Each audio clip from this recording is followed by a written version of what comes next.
Hey, what's going on, guys? I'm XGodz, and today we're going to be doing the moon Easter egg. So there are a couple of prerequisites you're going to need for this. You do need Richtofen in your game. Also, you're going to need the wave gun and Gersh devices and QEDs. But let's get right into this tutorial. I'll show you guys when you're going to need those. It's not right in the beginning, but just keep in mind when you're hitting the box, you need the wave gun, Gersh devices, QEDs, and you need Richtofen in your game. So once you're in your game, the very first step that you're going to need to do is turn on the power. You need to have the power turned on to progress anywhere into this Easter egg, so just flip that switch and have the power turned on. After that, we are going to be heading back towards spawn, and right outside of the first door are 4 computer terminals that you're going to need to place Simon Says on. This is a little bit complicated, but once you know what you're doing, it is very, very easy. So what these are going to do is they're going to show you 4 different colors, and then it'll turn off. So there's a certain order that you're going to need to place Simon Says on. These are the colors of the computers once they turn off after they show you the combination. So once they show you the combination, just remember these 4 colors. It goes red, green, blue, yellow, and then you need to type those colors into the computer. It'll go like yellow, and then it'll do like yellow, green. You just have to type them in that order by pressing X on the computer. And once you do the entire Simon Says game, it will flash green, knowing this is complete. Now from here, we'll be able to move on to the next step of the Easter egg. For this, you will need the hacker piece of equipment, and just be warned, when you pick up the hacker, you will lose your spacesuit. So don't throw any grenades or shoot any windows out in the laboratory, because you will have to put on the helmet. You will have no oxygen here. But these are all of the hacker spawn points that I know of. There are 6 of them in the laboratory. This is right next to double tap. Here's the 3rd one. There is another spawn point right here on this little blue pipe. And then there are 2 spawn points for the hacker upstairs. There is one to the left right here, and this is where my hacker was located. And then there is a 6th spawn point right next to Deadshot. Just pick up the hacker and we will be able to move on to the next step. So once you have the hacker picked up, equip it by pressing down on the D-pad, and in the same laboratory that you find the hacker, there are going to be 4 buttons on the wall right here. You need to hold square on one of them. It does not matter which one. Just hold square on them and it'll say something about the security, and you need to go find 4 green buttons. This is what they look like. They will be playing a little tone when you get near them, so that is how you know you're near the correct one. You just need to find all 4 of these walls, the buttons on the walls, and you need to hack it with the hacker by holding square. They are located again all throughout the laboratory. Just walk up to the buttons and hold square with the hacker. There are 4 of these, and once you get all 4, you will be able to move on. This is timed, so try to do this as quickly as possible. Once you have all 4 hacked, the buttons, you will be able to press X on them, or square if you're on PlayStation, and they will light up. You need to do this very, very quickly, and once you have all 4 pressed, they will all start glowing. Next, you'll have to wait a couple rounds until Tunnel 6 starts getting breached by the excavator. It'll say Excavator Pi has started breaching Tunnel 6. You just need to wait for this. If you don't open any other areas of the map like the Biodome or Tunnel 11, this will happen first every single time when the excavator comes down. But you need to wait for Tunnel 6 to be breached by the excavator, and then keep the hacker, go back towards spawn, and hold square on this little terminal right here to release the excavator from Tunnel 6. It will lift it back up. Don't go through Tunnel 6 if it's being breached, though. You will die. And once you have lifted the excavator back up, if you go into Tunnel 6 itself, in the very back, you will notice a sphere on the ground right here. All you need to do is either shoot it or knife it. It is completely up to you. And I'm going to fast forward this a little bit, and I'm going to show you guys what you need to do here. It's just going to bounce around on the walls, and then it will stop in a couple locations. I'm going to show you every location where this thing will stop. The first time it stops is right here. You just need to shoot it or knife it, and it will continue on its path. You just need to follow it, and it will go outside eventually. So keep following the little ball as it bounces around on the map. This is the 2nd spot. It will get stuck. After that, just shoot it and continue following it. It will get stuck on the door, open the door for it, and it'll get stuck on the 2nd door, open the door for it again. Now here is where you will need your wave gun. It's going to get stuck on the satellite dish. From here, you can't do anything until you get the wave gun. So hit that box up and make sure you get it. Hopefully you have some fire cell gobblegums or any way of getting the wave gun. But once you have it, head back downstairs, combine it into the wave gun by pressing left on the D-pad to the single version of the gun. Shoot the ball on the satellite dish and it will fall down. Once it's down, we're just going to be doing what we were doing a second ago by following it. It's going to go into Tunnel 11 this time, so open the door for it, and then it's going to get stuck on the 2nd door, open that one as well. This one I'm not going to fast forward because it gets stuck a lot more in Tunnel 11. So the first time it gets stuck is on the right wall. Continue following it, and I'll show you guys the 2nd spawn point that it will get stuck.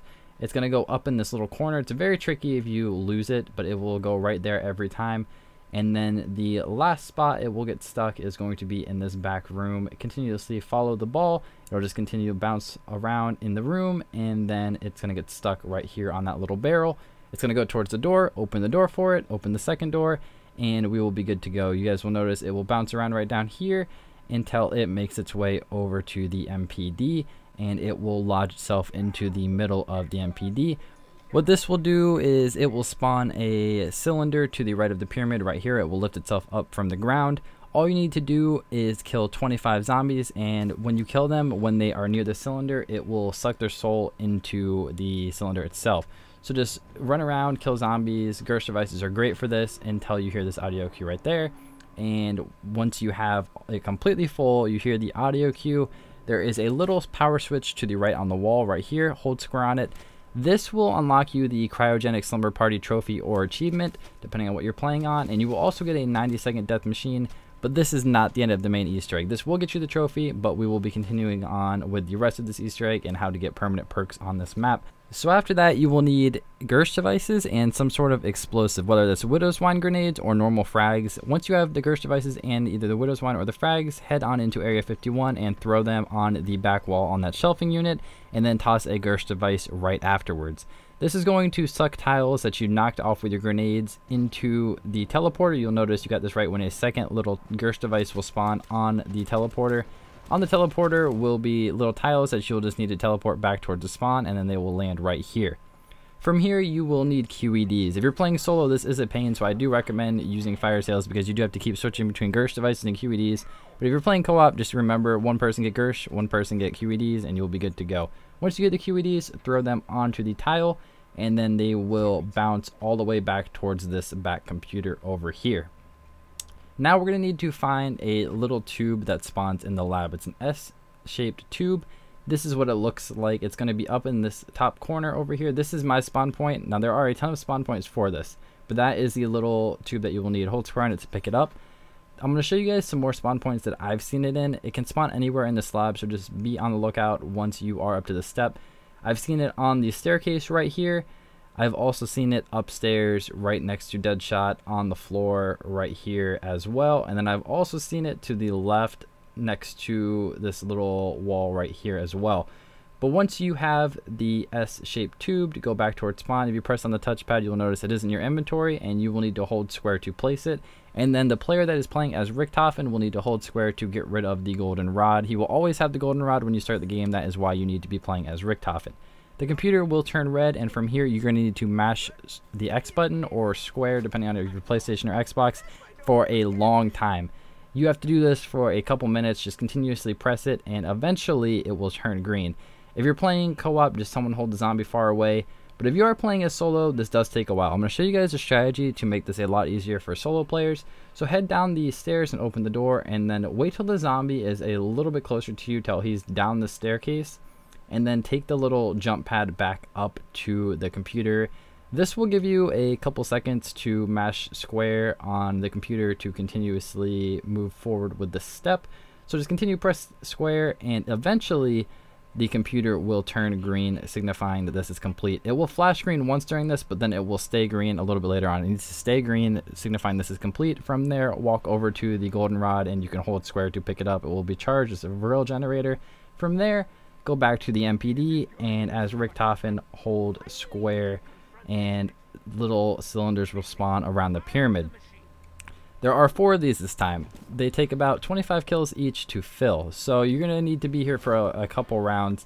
Just get kills near the cylinders, attract the souls, and eventually these will all be filled and you can move on with the next step.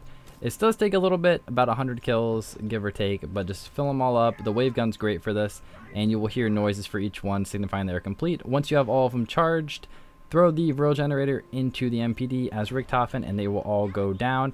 This will switch you to Samantha, and Richtofen will now be in Samantha's body, which is pretty cool. But we are still not done with this Easter egg. There is more to go.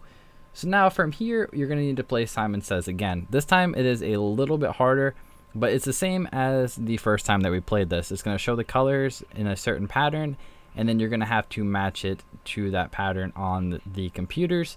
We're going to need to play Simon Says a couple times, but only once right now. We're going to be playing it again later on. So once you have Simon Says complete, you'll know it's complete when it does flash green. We will be able to move on. This is what mine looked like. It is a little bit harder. It's a little bit more colors. It'll flash green, signifying this is complete.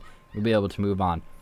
From here, you are going to need QEDs. I switched them out for some reason. I got Gersh devices again, but if you're playing co-op, just keep the QEDs and Gersh devices. And from here, you will need to throw a QED at the MPD.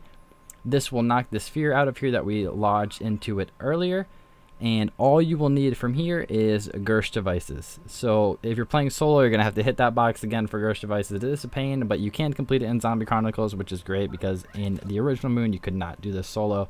Once you have Gersh devices, go back to the Samantha Says machines again, and the sphere will be right there on the ground. Just throw a Gersh device near it, and it will get sucked up into the sphere. From here, we're going to have to play Simon Says again. Like I was saying earlier, there's 2 more times we're going to have to play it. It's going to be harder every time that you play it too. So this one is going to take a little bit of time for Simon Says. If you're playing co-op, just keep the zombie away. If you're playing solo, just try to do like a little tiny train with 1 zombie left.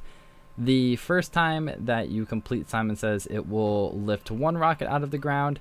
And you guys will see that right here. The rocket to the left is going to come out of the ground. And then you will need to do this 1 more time, the final time for Simon Says, to complete this Easter egg.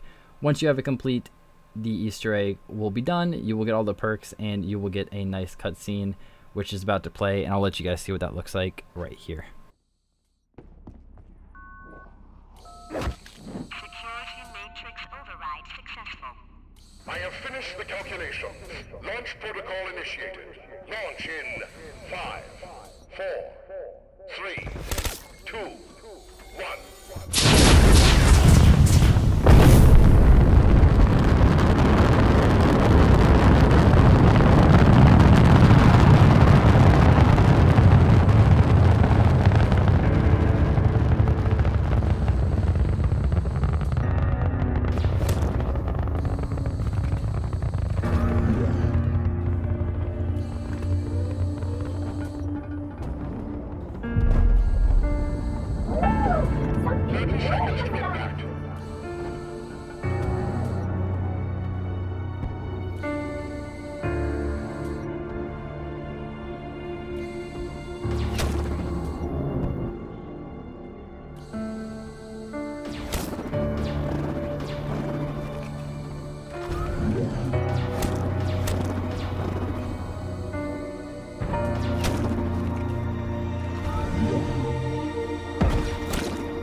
So that is the Moon Easter egg. You will get Cryogenic Slumber Party, and you will also get everybody with all of the perks for the rest of that game. If you go down, you'll still have them. So thank you guys so much for watching this video. Until next time, I'll see you guys later with some more Zombie Chronicles guides. If you head back to Area 51, it is also all blown up as well. The Earth gets blown up from this, and you guys know the story from there. But thank you guys so much for watching this, and until next time, I'll see you guys later with some more content. Peace.